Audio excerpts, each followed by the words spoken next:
चाहत, चाहत, मेरी आवाज क्यों नहीं सुन रही हो तुम? मैं तुम्हें बुला रही हूं ना। चाहत, चाहत। ये कैसी आवाज है? रूम में तो मेरे अलावा कोई और है भी नहीं। तो मेरा नाम कौन पुकार रहा है?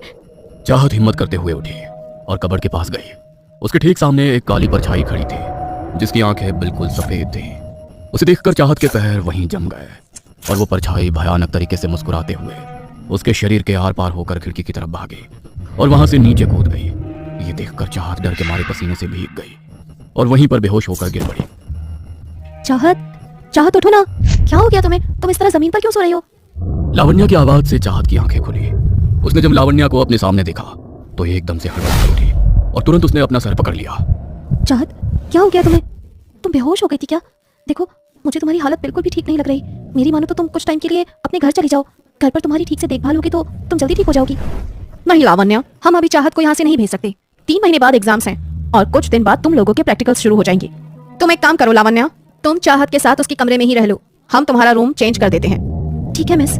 लावण्या को चाहत के साथ उसके रूम में शिफ्ट कर दिया गया। 2-3 दिन तो सब कुछ नॉर्मल रहा, मगर 2-3 दिन के बाद जब लेक्चर के बाद वो दोनों हॉस्टल आई तो चाहत कपड़े चेंज किए बिना ही बिस्तर पर जाकर चादर ओढ़कर लेट गई।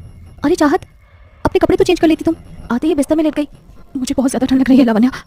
ऐसा लग रहा है जैसे किसी ने बर्फ से भरे कमरे में बंद कर दिया हो मुझे।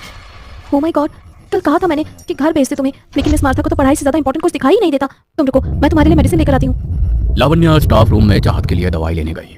थोड़ी देर बाद वो वापस रूम में आई तो उसने देखा कि चाहत रूम में है ही नहीं। अरे, ये चाहत कहाँ पर चली गई? अभी तो इसे इतनी ज्यादा ठंड लग रही थी कि ये चादर ओढ़कर भी बुरी तरह कांप रही थी और अब 2 मिनट में कहाँ गायब हो गई?